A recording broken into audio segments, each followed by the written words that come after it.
So, Corrine Dyer, come on up. Everyone, this is Corrine Dyer. Many of you know her. She's yeah, you are worthy to be clapped for. I call Corrine like she's an OG. She's a North Hills original gangster. Her roots are very, very deep with North Hills. And I have something very exciting to announce with Corrine. She is actually now on the Alive Student Ministry staff. Yeah.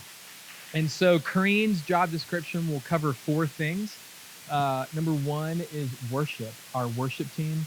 Overseeing the worship team, scheduling them, discipling them, loving them, giving them the attention that they deserve. It used to be Brian Gilbert, but when Brian Gilbert has just been growing in leadership, it became too much. And so Corrine will wear that hat. Corrine will also wear female discipleship group hats. I tried that and it just didn't work. I'm just kidding. I did not try that. So she'll do a lot of, some of that. If there's female stuff going on, I can just give it to Corrine with a happy heart. So that's number 2 are your D groups. Number 3, we have a little podcast called Carpool Conversations. And Corrine was like made to do carpool conversations. She's so great at it. And then 4th is Student Leadership University to kind of help recruits, raise money, which we were just doing.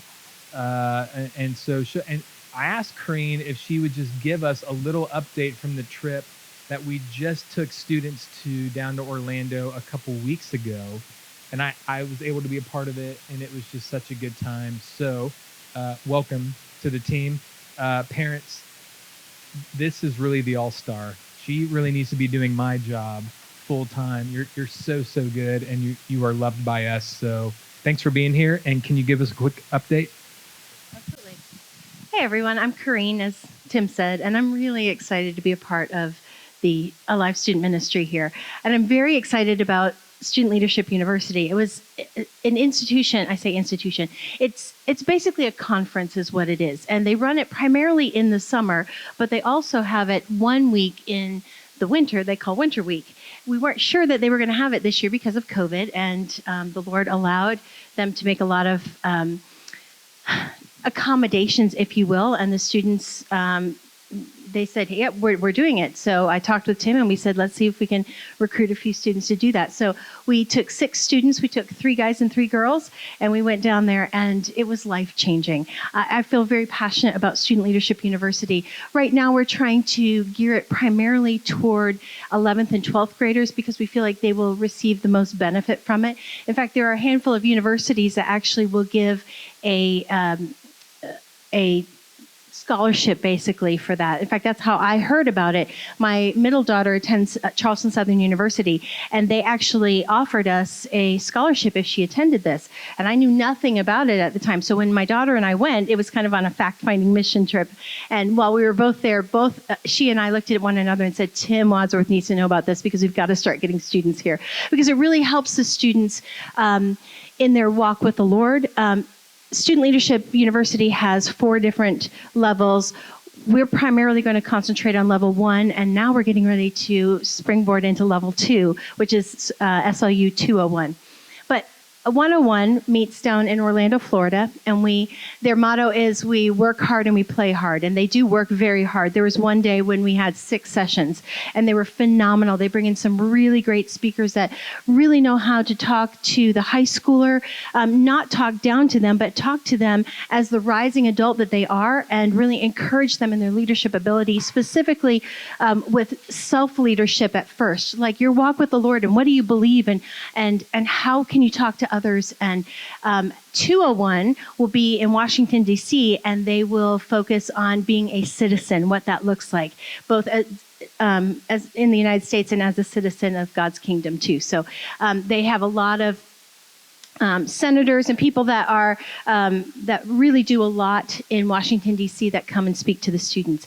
It's just, to me, it's a life-changing thing. So you'll hear me talk a lot about Student Leadership University. If you are interested, if you have a rising junior or senior and your student might be interested in something like that, please feel free to email me. My email is my first name, which is CORINNE, the letter D as in dog, at northhillschurch.com. So, or you can email Tim if my name is confusing sometimes, the spelling of it. So, yeah. So you could also email Tim if you wanted to as well, if you're interested in that.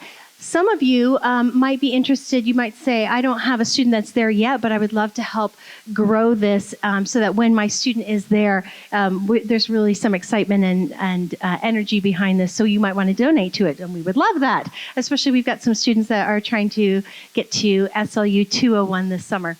So if you're interested in that, we actually are able to donate via the scholarship fund, which is really neat. So you could donate to the church and get a tax write-off, which is really exciting. And so you could just put on scholarship on the memo line and then put for SLU, which would be really great. So we would love to have that if you're interested. Yeah. Okay, let's see. So you can see that some of the accommodations, we had to wear masks. The students rose to that challenge very they were amazing that way. So right here, this is in SeaWorld. So we have a session where we're actually in the shark tank, where this massive tank that is at least from one end of the room to the other, maybe even further than that just has shark after shark and fish just swimming by. And they're discussing about the shark in the tank versus the shark in the mirror. So they're taking characteristics of certain sharks, and they're saying that reminds me of the type of person that you might come in contact with, or the type of person that you might be. So we had Miley, who is in the red sweatshirt in the front row. It was her birthday, and so we decided we would go off campus, and we had a few minutes extra time and go there. We do have a time when we get to go to thank you, Universal. I want to say Disney World. That wasn't this. Universal. So this was us enjoying the time at at Universal. So we did have to wear masks.